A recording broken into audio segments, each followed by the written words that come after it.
사사기의 말씀을 마치고 이제 오늘부터 요엘의 말씀을 봅니다. 사사기의 말씀의 주제는 여호와가 왕이시지 않는 백성에게 일어났던 자기 소견에 행하는 대로 행하였던 그러한 것이 바로 사사기의 주제입니다. 그러면 여호와가 왕이시지 않는 그러한 사람들에게 가장 두려운 일은 무엇일까요? 여호와가 왕이시지 않는 그러한 사람들에게 두려운 일이 무엇이겠습니까? 오늘 요엘서의 말씀의 주제가 바로 그것인데, 그것은 여호와의 날이 있을 것이다 라는 그러한 겁니다. 여호와 없이 사는 그러한 사람은 하나님의 그 마지막 때가 되면, 하나님 앞에 서게 되면 어떻게 될 것인가 라는 게 두려울 수밖에 없습니다. 요엘서의 주제는 바로 여호와의 날에 대하여서 말씀합니다. 왕 없이 사는 사람들이 여호와의 날을 맞았을 때 너희가 어떻게 준비할 것인가. 어찌 보면 저는 이게 그래서 굉장히 중요한 주제입니다. 오늘 이 시대에 굉장히 우리가 두려움 가운데 있는, 또 많은 우리의 삶을 지배하는 그러한 사건이 무엇입니까? 코로나의 그러한 문제죠. 코로나의 문제. 이 코로나의 문제도 이제 요엘서의 말씀을 보면서 제가 오늘 말씀에 조금 말씀드리겠지만, 이 여호와의 날을 준비하며 살아가는 그러한 성도들이 어떻게 이 코로나를 대처하며 해석하며 살아갈 것인가 라는 것에 대하여서, 또한 이 요엘서의 말씀은 우리에게 통찰을 주는 말씀이 바로 이 요엘의 말씀입니다. 한번 그 말씀을 통하여서 우리가 같이 한번 보도록 하겠습니다. 먼저 우리 1절 말씀을 보게 되면 부두엘의 아들 요엘에게 임한 여호와의 말씀이다 라는 것으로서 시작하고 있습니다. 보통 선지서를 시작하게 되면 어떤 왕 때에, 어떠한 시대 때에, 어느 쯤에 여호와의 말씀이 임하였는가 라는 것으로서 시작하는데, 우리 요엘서의 말씀을 보십시오. 언제 이 말씀이 어느 때에 임하였는지 나오는 경우가 있습니까? 설명을 해주지 않습니다. 이 요엘서의 말씀, 그래서 정확하게 어느 시대에 이 요엘의 말씀이 쓰여졌는지를 알 수가 없습니다.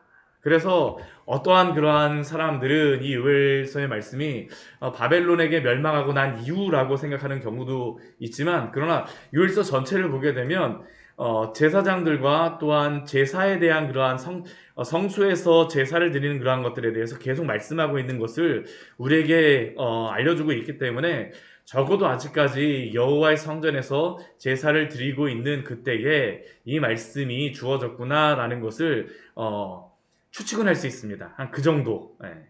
그런데 이 요엘이라고 하는 이 이름이 중요한데, 이 요엘이라고 하는 그러한 이름의 뜻이 무엇이냐면, 성경에 보게 되면 이런 식으로 끝나면 그것이 항상 의미가 여호와라는 그러한 의미입니다. 그리고 엘이라고 하는 그러한 단어는 항상 하나님이라는 그러한 의미가 있어요. 엘이라고 하는 단어는 하나님, 특정한 유일신 하나님의 그러한 의미도 있지만, 이 엘이라고 하는 단어가 이 신이라고 하는 그러한 의미가 있습니다.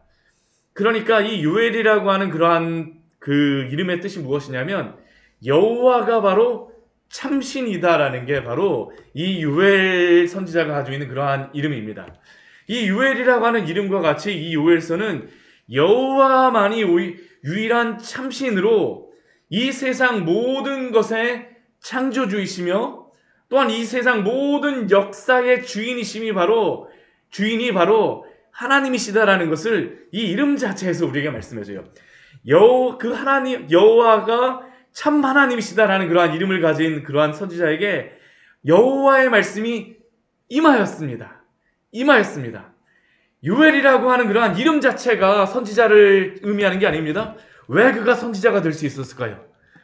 하나님의 말씀이 이 요엘에게 임하였기 때문이죠.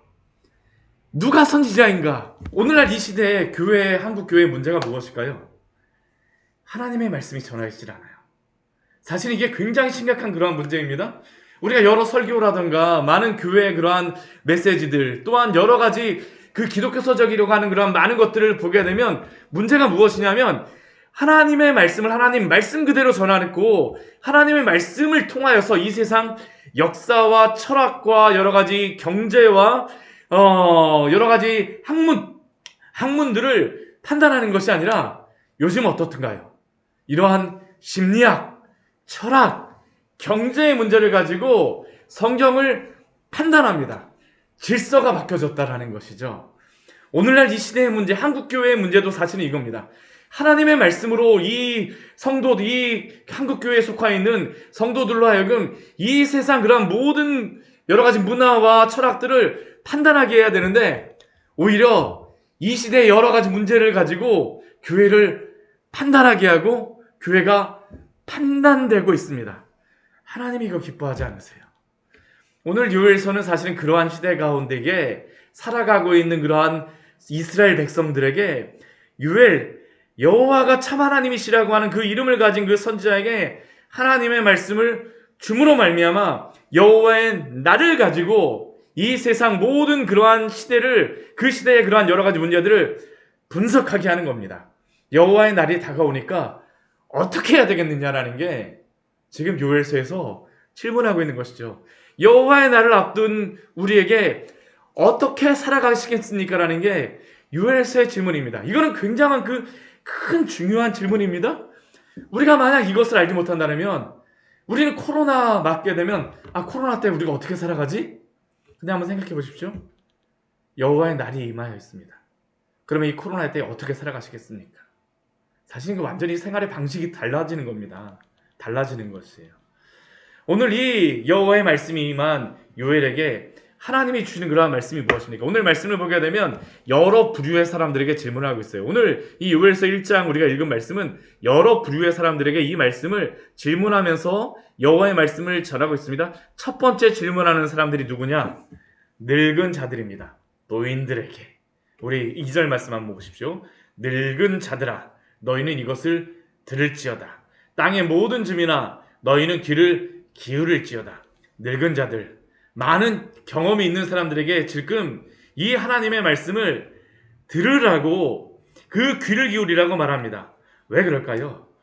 너희가 살아왔던 그 여러 가지 경험들, 이 늙은 자들이니까 적어도 한 이 시대에 한 50년, 60년, 이때는 그렇게 수명 길지 않았을 테니까 한 60년, 70년 이렇게 살았던 그러한 사람들에게 질문하는 겁니다. 너희의 날에나 너희 조상들의 날에 이런 일이 있었느냐? 이런 일. 이와 같은 이런 일은 지금 고난의 그러한 때입니다. 이런 일과 같은 것을 당한 일이 있었느냐? 지금 이 노인들에게 질문합니다. 지금 이런 일을 향해서 이 노인들에게 무엇을 명령하고 있냐면요. 우리 3절 말씀을 보게 되면 너희는 일어난 이 일, 재앙을 너희 자녀에게 말하고, 할아버지나 할머니가 자녀니까 누구에게 얘기하는 겁니까? 아들. 집에서는 아버지가 되겠죠? 아들에게 말하고. 그리고 또 그 아들은 또 누구에게 말합니까? 자기 자녀에게 말하고.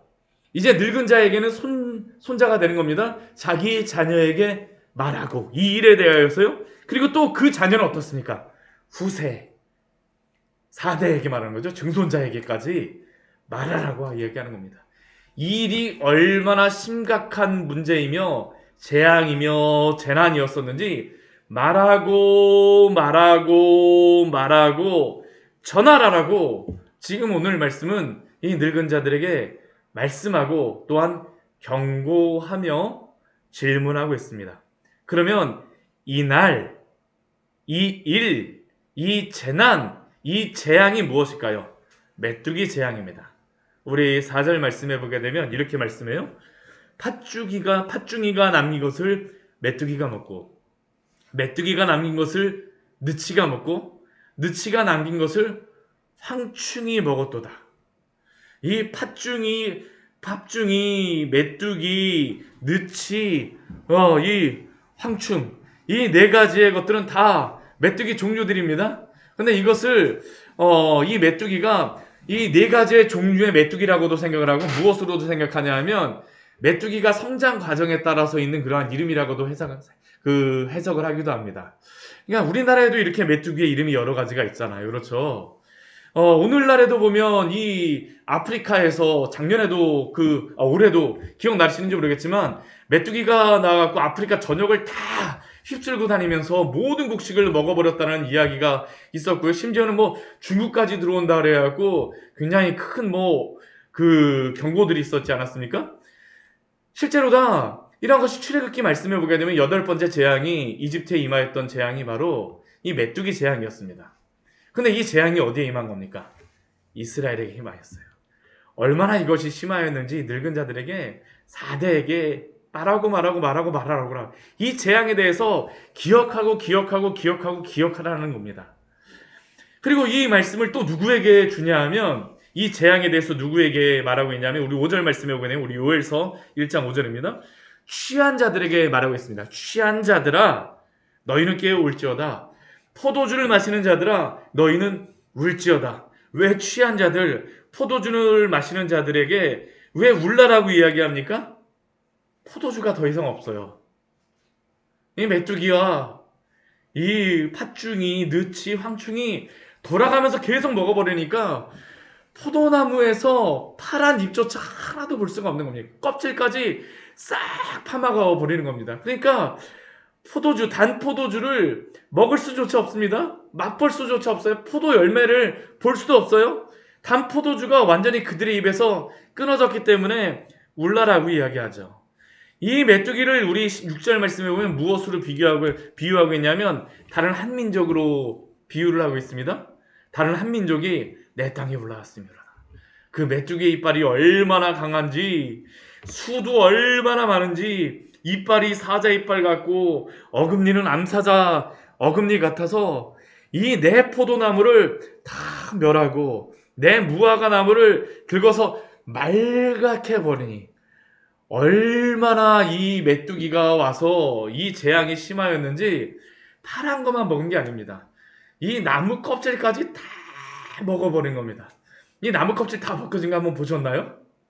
제가 그 미국에 며칠 전에 이 토네이도 왔었잖아요. 그렇죠? 토네이도 와갖고 이 막 무너진 거 봤었는데 제가 그 청년 때 대학 시절에 잠깐 미국에 가서 있었던 경험이 있었는데 오클라호마라는 그러한 지역에 가서 있었는데 거기에 토네이도가 진짜 왔어요. 제가 사는 바로 옆 동네에 왔었는데 오클라호마도 이렇게 막 나눠져 있어요. 옆 동네에 왔는데 거기에 교회에서 그 수해 복구를 간다고 저도 이제 따라갔었는데 가갖고 이제 성도님 집 이제 도와주러 갔었는데 제가 정말 되게 무서웠던 게 뭐냐면 나무는 그대로 서 있는데 토네이도 바람이 얼마나 센지 큰 나무가 껍질이 다 벗겨져서 하얗게 돼버린 겁니다. 제가 그걸 보면서 야, 이 바람이 이게 해갖고 옆에 그 뿌리 뽑혀갖고 된 나무는 굉장히 많이 넘어져 있는데 하얗게 된 나무를 보니까 야, 이 바람을 맞게 되면 이렇게 되는구나라고 하니까 진짜 제가 그 다음부터 토네이도 온다라고 하는 그러한 일기예보가 거기서 자주 뜨거든요. 제가 그러면 차를 타고 어디 도망가야 되나? 진짜 그렇습니다. 거기서는. 오늘 이 재앙이 임한 것이 이것이에요. 얼마나 이 팥중이, 메뚜기, 느치, 황충이 먹어버렸는지 포도나무하고 무화과 나무가 완전히 말갛게 벗겨져 버렸다라는 것이죠. 근데 우리 이 두 번째 이 요엘 선지자가 말하는 그러한 사람들이 취하는 자들, 포도주를 마시는 자들에게 경고하는데 이것은 굉장한 의미가 있습니다. 왜 그러냐 하면 이 포도주를 마시는 자들, 취하는 자들은 어떤 사람입니까? 이 세상이 너무나 즐거운 사람들이에요. 이러한 재앙에 대해서 한 번도 고민해 본 적이 없던 사람들입니다. 여호와의 날이 온다라고 아무리 이야기했어도 한 번도 그것에 걱정하지 않은 사람들이었습니다. 아니 오늘 이 술 마시고 나면 내일 더 좋은 일이 생길 텐데 무엇 때문에 그것을 걱정해? 라고 살았던 사람들이 바로 이 취하는 자들, 포도주를 마시는 그러한 자들이라는 겁니다. 그런데 어떻습니까? 이것이 그쳐지는 날이 왔다라는 겁니다. 왔다! 그리고 심지어는 이 포도나무와 무화과나무를 항상 구약성경을 보면 무엇을 의미하냐면 이스라엘 백성을 의미하는 겁니다.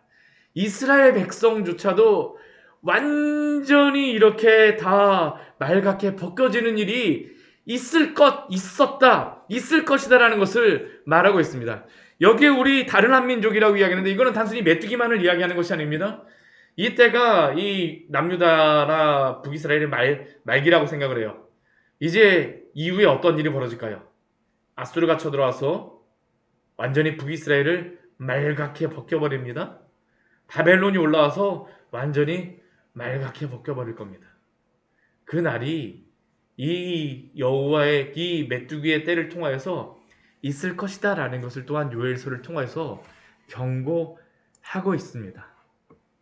이제 세 번째 또 이제 경고하는 사람이 있어요. 누구냐 하면 일반 백성들입니다. 우리 8절 말씀에 보게 되면 그게 나오고 있죠.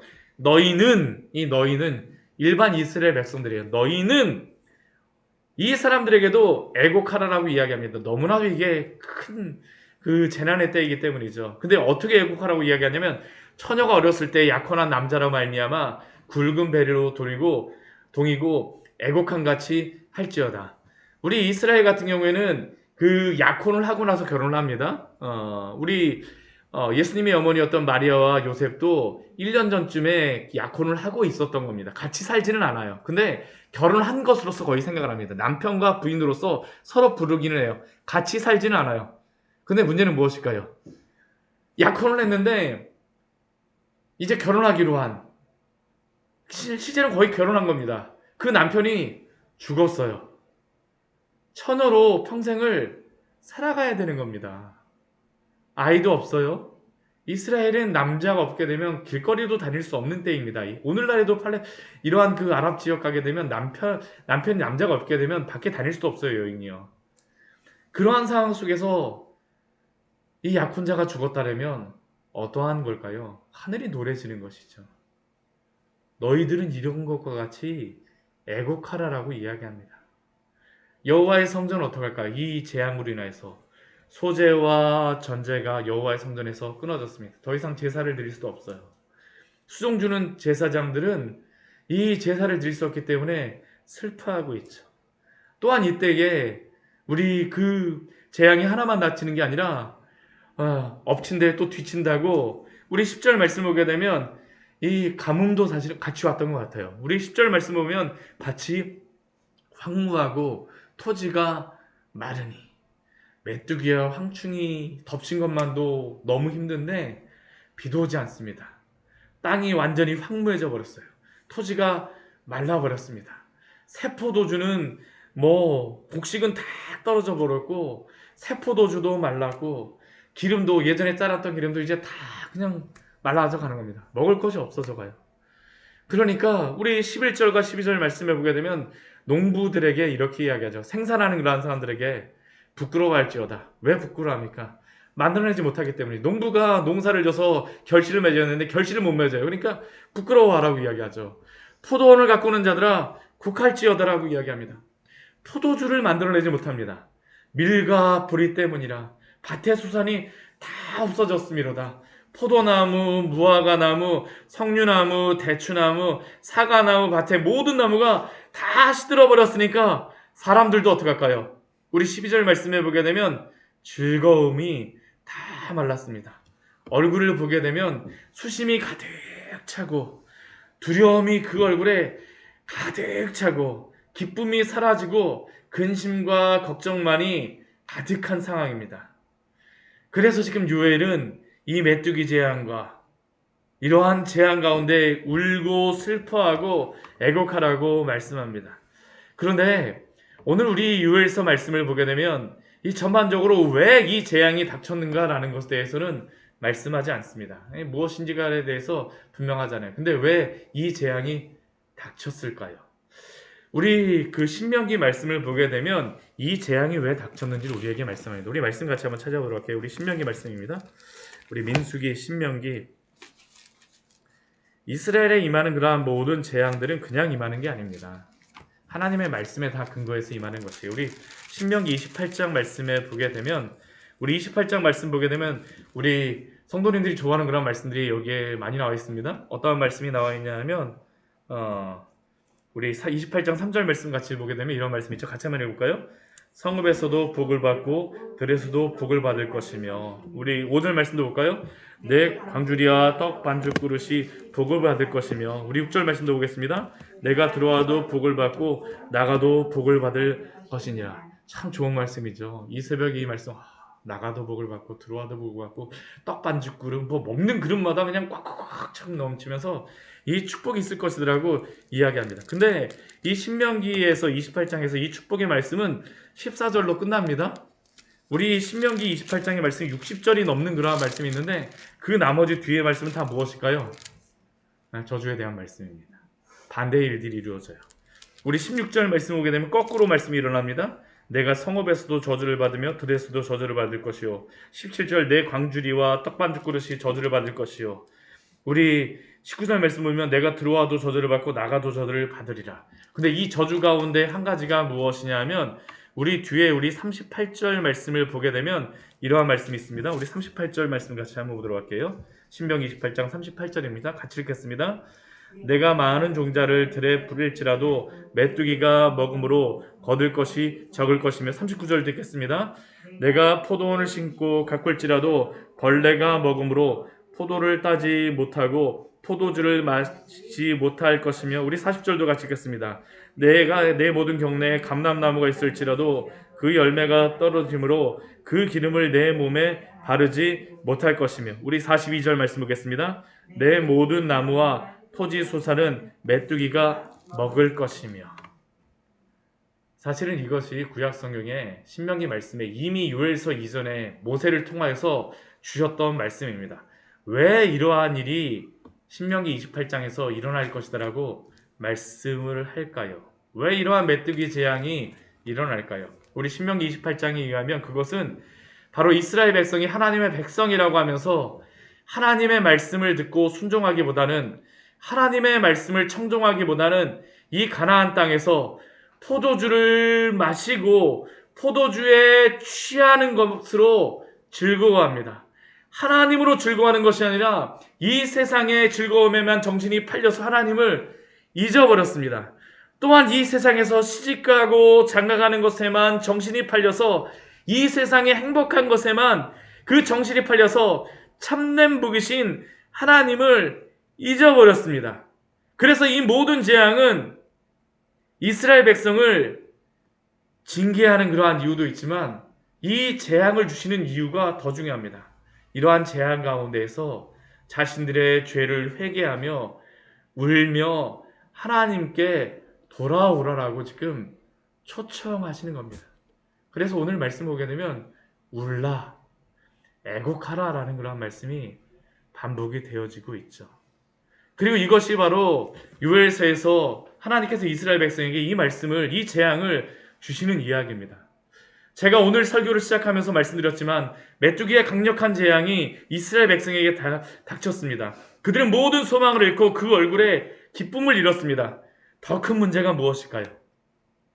지금 이들이 메뚜기의 재앙으로 모든 것을 다 잃고 그 모든 것을 다 잃은 것과 같은 그런 슬픔에 빠져 있지만 그러나 더 큰 문제는 이제 메뚜기의 재앙과는 비교도 할 수 없는 여호와의 날이 언젠가는 반드시 임할 것이다 라는 것을 요엘서의 말씀은 우리에게 말씀합니다. 그래서 이 짧은 말씀임에도 불구하고 신약 성경에 보면 이 요엘서를 얼마나 많이 인용하는지를 몰라요. 굉장히 많이 인용합니다. 그렇기에 이스라엘 백성은 바로 이러한 재앙과 재난을 만나게 되면 그들은 언젠가 있을 여호와의 날을 생각하며 깨어 하나님을 찾을 때임을 그들은 기억해야 했습니다. 그리고 이것이 바로 이 코로나 시대 가운데 우리 성도들이 가져야 될 믿음의 모습임을 기억하십시오. 코로나를 당하며 우리는 참 여러 가지로 고난을 당하고 있습니다. 2년이 넘어가는 그러한 시간 동안 힘들고 언제 끝날지 모르는 상황 속에서 우리는 지치고 오늘 말씀의 마지막 말씀과 같이 즐거움이 말라버리는 그러한 상황을 당하기도 하고 힘들어합니다. 그러나 기억하십시오. 지금 이 코로나의 때와는 비교할 수 없는 여호와의 날이 있을 것이다라는 사실입니다. 그리고 이날 우리 주 예수 그리스도를 굳게 붙드는 성도는 기쁨의 날로 맞이할 것이지만 그러나 이 고난 가운데 오히려 세상 걱정으로 가득하여서 주님을 놓치는 자는 정말 큰 두려움 가운데에 주님의 그 심판의 날을 맞이하게 될 것입니다. 이게 바로 이 요엘서를 통하여서 우리에게 주시고자 하는 여호와의 날에 대한 경고이며 또한 이스라엘 백성들에게 주셨던 그러한 여호와의 날에 대한 말씀입니다. 같이 기도하도록 하겠습니다. 하나님 아버지, 오늘 말씀을 통해